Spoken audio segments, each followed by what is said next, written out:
Le 8 juillet, peu après 17 heures, les autorités sont alertées. Un enfant de 2 ans et demi est porté disparu depuis plusieurs minutes. Selon les premières informations fournies à la police, Émile aurait été vu pour la dernière fois en train de jouer à l'extérieur de la cour de ses grands-parents. En quelques minutes, le garçon avait échappé à la surveillance des adultes présents. La première recherche commencera immédiatement. Ses proches ont regardé autour d'eux, l'appelant par son nom, cherchant dans les buissons, les sentiers forestiers, les sous-bois. Rien.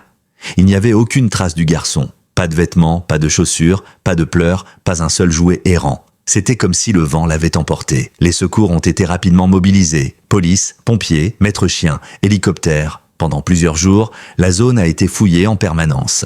Cet avertissement est valable à l'échelle nationale. Les médias rapportent l'incident. L'émotion se répand à travers le pays. Très vite, les enquêteurs ont porté leur attention sur l'étendue de la famille. Qui était là ce jour-là ? Que s'est-il passé exactement à 16h et 17h ? Pourquoi Émile a-t-il quitté la cour ? A-t-il l'habitude de se promener seul ? Les portes closes de la famille sont devenues le centre de toutes les questions. Les parents d'Émile étaient les très réservés et calmes.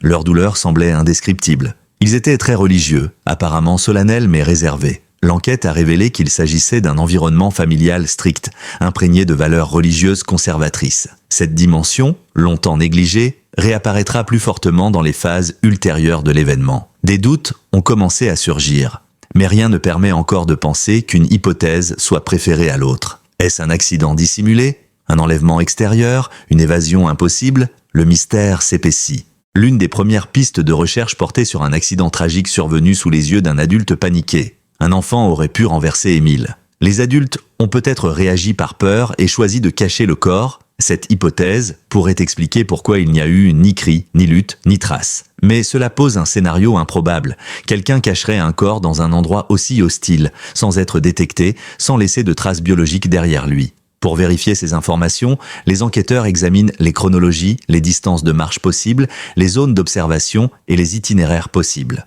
Ils ont effectué plusieurs simulations à l'aide de mannequins, de chiens et de drones thermiques. Fin mars 2024, un événement dramatique inattendu a eu lieu. Le parquet a rappelé 17 personnes qui étaient présentes le jour de la disparition. Objectif : restitution horaire de gestes, mouvements, paroles, silence. La police observe, enregistre et interroge. Tout s'est déroulé dans une atmosphère tendue, à la fois lourde et excitante. Car 21 mois plus tard, les souvenirs s'estompent, mais les sentiments restent.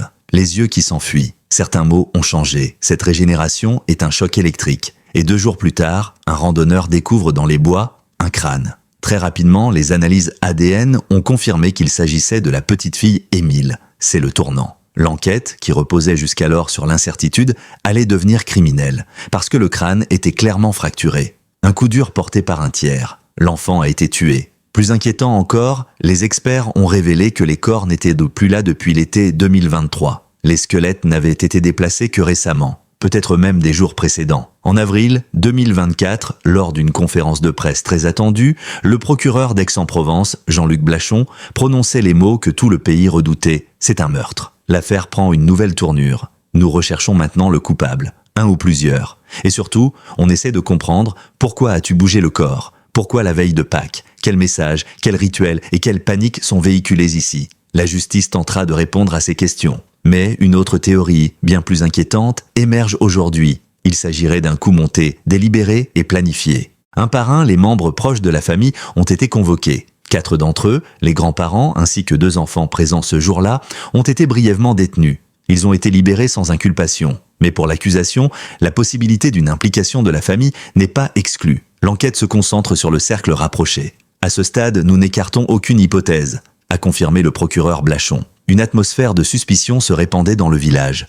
Les yeux se sont croisés. La relation devient tendue, peut-être que le secret continuera à être gardé. À Auvernais, l'incident divise la communauté. Certains résidents soutiennent la famille sans réserve. Ce sont des gens intègres. Ils aiment leurs enfants. Ils prient pour Émile tous les jours. D'autres sont plus sceptiques. Des rumeurs circulent. Des murmures dans les ruelles. Les voisins ont parlé de l'enfant trop calme, d'une surveillance laxiste, d'un après-midi étrange. La tension était palpable. La presse omniprésente provoque des divisions. La population se rapproche. Le village est devenu isolé. Faute de preuves concrètes, l'enquête progresse lentement. Mais elle a continué à avancer. La police n'écarte aucune possibilité mais concentre ses efforts sur une zone limitée. Le téléphone est à nouveau vérifié, les voyages sont reconstitués. Des analyses ADN sont à nouveau effectuées sur les vêtements retrouvés. L'accusation espère une erreur, une confidence, un détail oublié, un effondrement, parce que la vérité éclate souvent, dans le silence le plus pesant. La vérité existe. Quelqu'un, quelque part, le sait. Ce n'est plus une disparition. Il s'agit d'une affaire de meurtre. Il y a un geste, un corps, un lieu. Ayez une intention.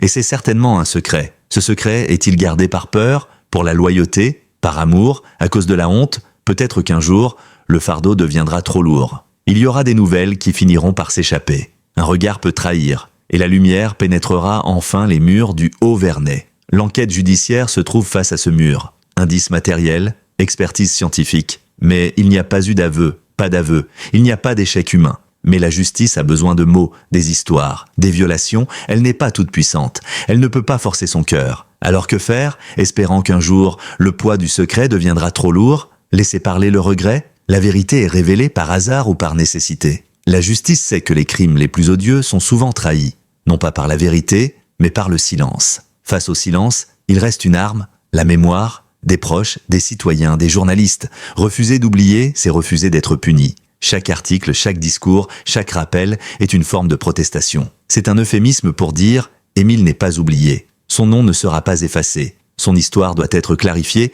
La mémoire ici n'est pas une glorification. C'était un cri, un appel, une prière pour la vérité. Au final, il ne reste plus que cela. Le choix entre le silence et la vérité. L'homme sage devra décider, rester silencieux et porter ce fardeau jusqu'à la mort. Ou dit, et peut-être pour me libérer. Mais la société doit aussi faire ce choix. Va-t-elle laisser cela traîner? Ou bien exigera-t-elle que justice soit rendue à tout prix? Le silence protège le tueur, mais il a vaincu des innocents. Et jusqu'à ce que la vérité soit dite, c'est tout un. Dans le cas d'Émile, au contraire, Pâques devient un moment de révélation de la mort, d'un crâne décoloré par le temps, d'ossements dispersés, d'une innocence brisée. Il s'agit d'un faux renversement du symbolisme religieux. Au lieu de la vie après la mort réapparaît au moment où la vie est célébrée. Ce contraste est vraiment frappant, surtout dans le contexte d'une famille catholique où la foi régit la vie quotidienne. Le choix de cette date peut être une provocation, ou pire, un SMS.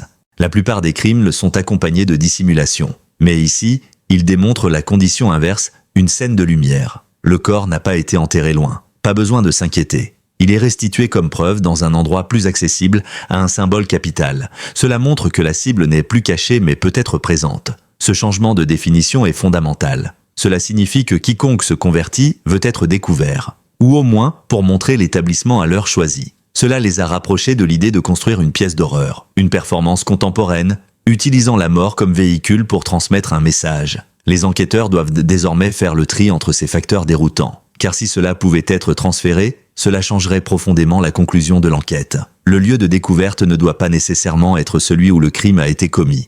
La chronologie est brisée, et l'intention de l'auteur est encore plus difficile à déterminer. Mais c'est aussi une opportunité, parce que cette construction peut laisser des traces. Marque déposée, l'acte de diversion, s'il est intentionnel, constitue également un risque malheureux. Et c'est là que la justice trouvera, espérons-le, des failles. Dans ce cas, la lumière ne vient peut-être pas de la confession, terre des morts, d'un fil insouciant dans une histoire malade imposée par des criminels, d'un détail omis par erreur, car celui qui a voulu construire le théâtre des idoles a aussi laissé sa marque. Quelque chose, tôt ou tard, révélera son identité. Allez voir un médecin et demandez de l'aide. La mise en scène, aussi habile soit-elle, cache son propre suspense, comme tout mensonge. Émile n'a que 2 ans et demi. Il n'a presque rien dit. Il était petit, blond et fragile. Il est pourtant devenu un visage familier pour des millions de Français. Ses yeux étaient là fixés sur les affiches de recherche. Son nom a été mentionné à maintes reprises dans les journaux, à la radio, dans les conversations. Il est devenu le symbole de l'innocence assassinée, symbole de ce qui doit être protégé, à propos de ce que nous avons perdu. Comme d'autres avant lui, Estelle Mouzin, Maëlys, Lola, il figure sur la liste noire des enfants disparus ou assassinés, dont le souvenir reste gravé dans l'inconscient de chacun. Pour les proches d'Émile, le deuil s'accompagne d'un autre défi, le doute. Dès le début, l'attention s'est portée sur la sphère familiale. L'arrestation policière, la convocation, l'analyse génétique, tout montre que la justice n'exclut rien. La suspicion du public, parfois injuste, ajoute à cette douleur insupportable. N'est-il pas pénible d'être suivi, surveillé, interrogé, parfois accusé sans preuve? Cette famille, si pieuse, si secrète, a vu son intimité violée, exposée, commentée. Dans leur silence, certains entendent la dignité, d'autres se sentent de coupables. Les avis sont partagés, et l'injustice du crime et devient l'injustice de la vision collective. Aujourd'hui, la justice n'a toujours pas identifié le coupable. L'enquête est en cours, mais le mystère demeure. Mais la pression est toujours grande, l'attente est nationale, le besoin de vérité est absolument nécessaire. Le procureur Jean-Luc Blachon a promis de tout mettre en œuvre pour faire la lumière sur ce drame. Mais il savait aussi que chaque jour sans réponse engendrerait le doute, l'illusion et la colère. L'affaire Émile est devenue un test pour la justice. Un défi éthique, humain et institutionnel. Comment feriez-vous le deuil d'un enfant que vous n'avez jamais rencontré, mais que vous avez appris à connaître grâce à l'absence? Comment peut-on pleurer un garçon quand on ne sait toujours pas qui l'a tué, ni pourquoi? La France est en deuil, mais c'est un deuil temporaire, incomplet, jusqu'à ce que la vérité éclate, jusqu'à ce que le coupable soit identifié, tant que le silence n'est pas rompu. Cet événement de deuil national est une plaie ouverte, un cri dans le vide. Au cœur de cette pièce, une promesse émerge, ce n'est pas oublié. Il ne faut pas prendre la chose à la légère. Ne te détourne pas, peut-être pour prendre des mesures afin d'éviter que cela ne se reproduise. Car derrière la douleur, il reste une exigence, justice doit être rendue. Protéger les enfants. J'espère que la mémoire d'Émile pourra être utile. Que sa courte vie, si cruellement enlevée, ne s'efface pas dans les brumes de l'oubli.